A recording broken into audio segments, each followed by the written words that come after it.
ओम नमः शिवाय। नमस्कार दोस्तों, स्वागत है आप सभी का आपके अपने यूट्यूब चैनल खुशहाल ज़िंदगी में। दोस्तों, आज के वीडियो में हम जानेंगे वट सावित्री की बहुत ही सरल सी पूजा विधि, जिसे आप घर पर या फिर बाहर जाकर भी कर सकते हैं। और जो लोग व्रत नहीं करते, जो महिलाएं वट सावित्री का व्रत नहीं करती हैं, जिनके यहाँ नहीं किया जाता है, उन्हें आज के दिन क्या करना है, इस पर भी चर्चा करेंगे।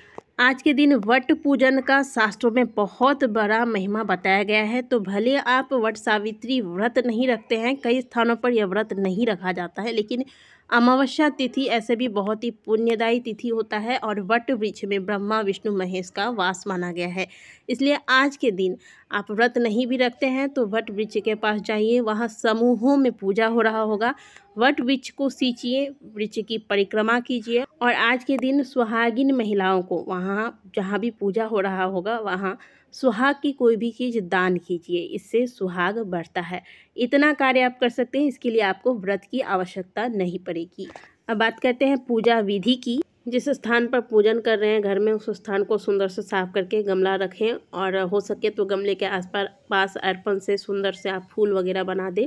इसके बाद कलश स्थापना करेंगे। कलश स्थापना के लिए एक मिट्टी का कलश ले लें या फिर किसी भी धातु का भी कलश आप ले सकते हैं। कलश में जल भर लें, इसके ऊपर स्वास्तिक का निर्माण करें। कलश के कंठ पर कलावा बांधें, आम के पल्लव रखें, इन पल्लवों पर टीका लगा दें हल्दी कुमकुम इत्यादि से। इसके बाद इस कलश के अंदर एक सिक्का, हल्दी और सुपारी वगैरह डाला जाता है। यानी कि जिस प्रकार से आप प्रत्येक पूजा में कलश स्थापना करते हैं, बिल्कुल उसी विधि से कलश स्थापना इस पूजा में भी करनी है। कलश के ऊपर आपको एक दीपक रख देना है। अच्छा, कलश स्थापना जो लोग घर में पूजन करते हैं उनके लिए खास करके है। जो लोग बड़े सामूहिक रूप से पूजन करते हैं, बड़े वृक्ष के पास जाकर बाहर में पूजा करते हैं, वो अगर कलश स्थापना ना भी करें तो चलता है, क्योंकि इतना जगह भी वहाँ नहीं होता है। बहुत से लोग पूजन करने आते हैं, तो आप बिना कलश स्थापना के ही वहाँ पर पूजा करेंगे। इसके बाद गौरी गणेश की पूजा करेंगे। गणेश जी एक सुपारी में कलेवा लपेट कर गणेश बना लेंगे और साथ में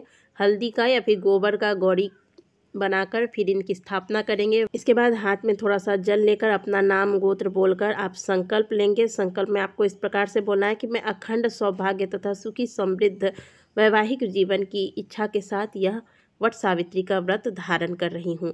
इस प्रकार से बोलकर जल छोड़ देंगे। आपका संकल्प पूरा हो गया। अब गौरी गणेश की पूजा करेंगे। थोड़ा थोड़ा सा जल छिड़क कर स्नान कराएंगे। इसके बाद हल्दी कुमकुम का तिलक लगाएंगे। गणेश जी को एक जनेऊ आज के दिन अवश्य अर्पित करें। इसके बाद वस्त्र स्वरूप अगर वस्त्र रखते हैं तो वस्त्र अर्पित करेंगे, नहीं तो कलावा जो लाल रंग का धागा आता है, इसे वस्त्र स्वरूप आप गौरी गणेश भगवान को अर्पित करेंगे। इसके बाद भगवान गणेश और माता गौरी को लाल रंग के पुष्प चढ़ाएं।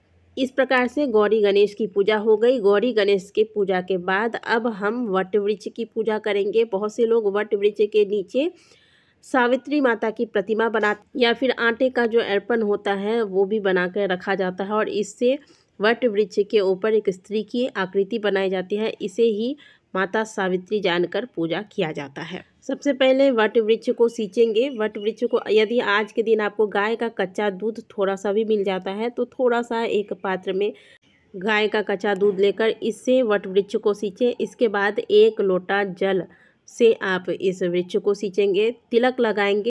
यदि आप बड़े वृक्ष में पूजन कर रहे हैं और आपने धोती या फिर पीले रंग का कोई बड़ा सा वस्त्र रखा है तो इसे आप वट वृक्ष में लपेट देंगे। यदि घर पर पूजन कर रहे हैं और आपने जो भी कपड़ा लिया है इसे भी आप वट वृक्ष के इस टहनी पर लपेट देंगे। छोटा सा कपड़ा है तो भी बहुत ही आसानी से, क्योंकि छोटी टहनी होती है, तो आप छोटा सा कपड़ा लेकर इसे टहनी पर लपेट देंगे। इस तरह से वस्त्र धारण कराया जाता है। यदि आपने माता सावित्री के लिए भी कोई चुनरी या साड़ी रखा है इसे भी इसी प्रकार से वट वृक्ष के चारों ओर से लपेट देंगे। साड़ी को या फिर चुनरी है तो आपने गमले में पूजन किया है तो गमले में भी लपेट सकते हैं और बाद में इन वस्त्रों को आप किसी ब्राह्मण को दान कर देंगे। इसे स्वयं प्रयोग नहीं करना चाहिए। इसके बाद सावित्री माता को सिंदूर अर्पित किया जाता है। पीला वाला जो सिंदूर होता है वह सिंदूर पूजा में प्रयोग किया जाता है। तो यह सिंदूर आप वट वृक्ष पर माता सावित्री को अर्पित करेंगे और इसी सिंदूर से अपनी मांग भरी जाती है। पूरा नाक से लेकर आपको मांग तक आज के दिन सिंदूर लगाना चाहिए। आप जितनी श्रृंगार की सामग्रियां लेकर गए हैं सभी श्रृंगार की सामग्रियां वट वृक्ष पर चढ़ा दें और एक बांस का पंखा जो कि इस पूजन में बहुत महत्वपूर्ण सामग्रियों में से एक है, तो वो भी वट वृक्ष पर अवश्य अर्पित कर दीजिएगा। और इस पंखे से वट वृक्ष को हवा जरूर कर दीजिएगा। ऐसी मान्यता है कि माता सावित्री ने सत्यवान का जीवन वापस प्राप्त करने के लिए ये कार्य किया था और तभी से ये परंपरा चली आ रही है। इससे अखंड सौभाग्य की प्राप्ति होती है। कुछ लोग इस पंखे का दान कर देते हैं और कुछ लोग इसी पंखे से पति को हवा देते हैं। तो आप अगर दान करना चाहते हैं तो वहीं दान कर दें या फिर घर लाकर पति को हवा देने के पश्चात भी आप इसका दान कर सकते हैं। अब बारी आती है प्रसाद अर्पित करने की। तो जो भी मौसमी फल वगैरह आपने आज के लिए रखे हैं वो सभी वट वृक्ष पर अर्पित करेंगे और साथ में आज के दिन एक श्रीफल अवश्य ही आपको अर्पित करना है। पकवान में जो भी आपने बनाए हैं, पूरी या फिर बहुत से लोग आटे और गुड़ का गुलगुला बनाते हैं जिसे बरगद कहा जाता है, ये सारी चीज़ें वट वृक्ष में अर्पित कर दें। इसके पश्चात चना, काले चने का विशेष महत्व है इस पूजन में और इसी से फेरी भी लिए जाते हैं। तो आप काले चने अर्पित करें। इसके बाद जैसे आपके यहाँ होता है, जिस प्रकार से आज के दिन परिक्रमा, जितनी परिक्रमा लगाए जाते हैं उतने परिक्रमा आज के दिन लगा लें। परिक्रमा के लिए आप सफ़ेद वाले कच्चे धागे का यानी कि कच्चे सूत का इस्तेमाल करें। अगर नहीं है तो ऐसे में आप कलावे का भी प्रयोग कर सकते हैं।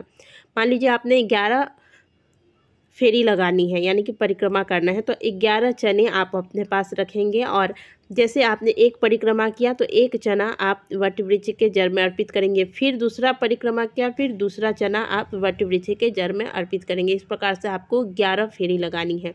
आप चाहे तो इससे ज़्यादा भी फेरी लगा सकते हैं।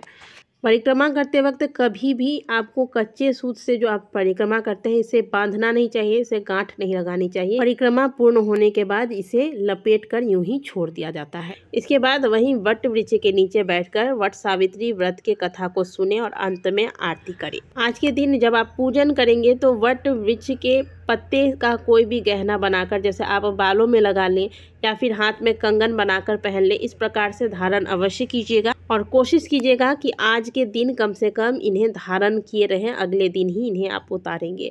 दूसरी बात, जब तक आपका पूजन नहीं हो जाता वट सावित्री का, तब तक आप निर्जल व्रत करेंगे। पूजन के बाद आप जल, शरबत, फलाहार वगैरह ले सकते हैं। जो भी श्रृंगार की सामग्रियां आपने अर्पित की हैं, इनमें से सारी की सारी सामग्रियां आपको नहीं रखनी है। आपको एक चीज़ अपने पास रख लें, बाकी चीज़ों का आप दान कर दें। आज के दिन जितना अधिक सुहाग की चीज़ों का दान किया जाता है उतना अधिक सुहाग में वृद्धि होती है। तो जो भी चीज़ें आपने अर्पित की है, आप चाहें तो दान करने के लिए इसमें कुछ चीज़ें और ज़्यादा करके भी, जैसे आपने सिंदूर अर्पित किया है तो एक साथ ज़्यादा मात्रा में भी सिंदूर की डिब्बियाँ आप अर्पित कर सकते हैं और इन्हीं में से आप सबको वहाँ पर पूजा स्थान पे जितनी भी सुहागिन महिलाएं आई होती हैं उन्हें आप अपनी इच्छानुसार दान भी कर सकती हैं। वट सावित्री में इस प्रकार से पूजन करने के बाद जब आप घर आते हैं, घर आने के बाद पति के चरण स्पर्श करें। बहुत से स्थानों पर आज के दिन पति के चरण धुले जाते हैं। इसके बाद पति को पंखा किया जाता है और पति के हाथ से पानी पिया जाता है। तो इस प्रकार से वट सावित्री की बहुत ही सरल सी पूजा विधि मैंने आपको बताई है, जिसे आप घर पर भी कर सकते हैं और बाहर जाकर यानी कि सामूहिक रूप से यदि आप किसी विशाल वृक्ष में पूजन कर रहे हैं तो भी कर सकते हैं। दोस्तों, वीडियो अगर आपको अच्छी लगी हो तो वीडियो को लाइक ज़रूर कीजिएगा। कमेंट बॉक्स में हर हर महादेव अवश्य लिखिएगा। मिलते हैं आपसे अगली वीडियो में, तब तक के लिए ओम नमः शिवाय, हर हर महादेव।